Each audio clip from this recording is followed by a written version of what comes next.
Napapaisip ka rin ba kung anong ulap yan sa langit at kung uulan ba o hindi? Ano ang ulap?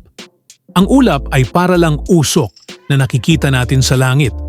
Nabubuo ito kapag ang singaw ng tubig sa hangin ay lumamig at nagiging maliliit na patak ng tubig o kristal ng yelo na nagkukumpulan. Para silang mga napakalaking bula na lumulutang-lutang sa itaas natin. Ilang uri at klase ng ulap?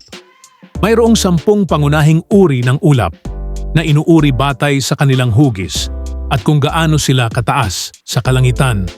Mga uri at klase ng ulap mula pinakamataas hanggang pinakamababa.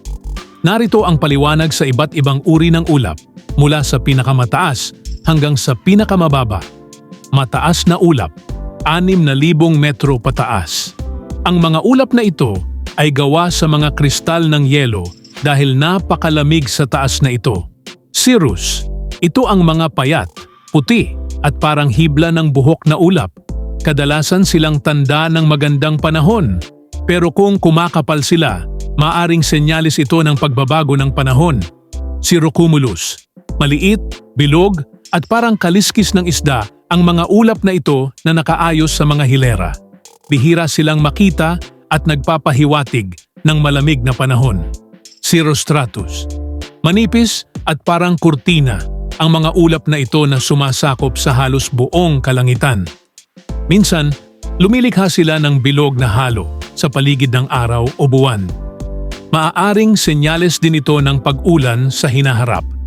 Gitnang ulap, 2,000 hanggang 6,000 metro. Ang mga ulap na ito ay gawa sa pinaghalong patak ng tubig at kristal ng yelo. Altocumulus, kulay puti o kulay abo, bilog, at parang kumpol ng bulak. Ang mga ulap na ito na nakaayos sa mga hilera o grupo. Maaaring magpahiwatig ng thunderstorm sa tag-init. Altostratus, kulay abo o bughaw, at parang manipis na kumot ang mga ulap na ito na sumasakop sa kalangitan. Karaniwan silang nagdadala ng tuloy-tuloy na ambon o mahinang ulan. Mababang ulap hanggang 2,000 metro. Ang mga ulap na ito ay gawa sa mga patak ng tubig.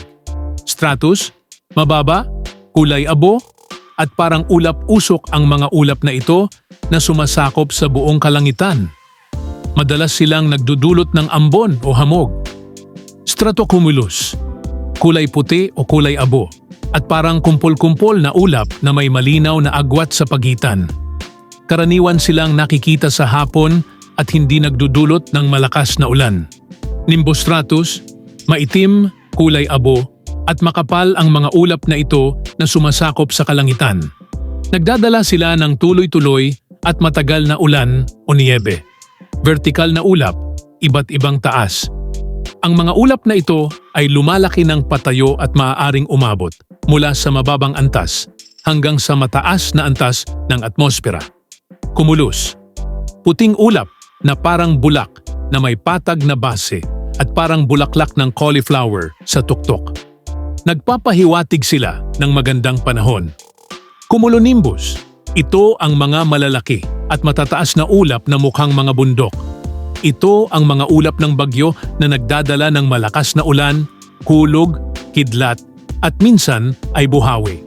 Kung na-enjoy mong matutunan ang tungkol sa mga ulap, mas marami pa tayong ihahatid na kaalaman sa susunod. Huwag kalimutan mag-like at mag-comment kung anong ulap ang madalas mong makita. At mag-follow ka na rin para updated ka sa next learning drop natin. See you sa next video.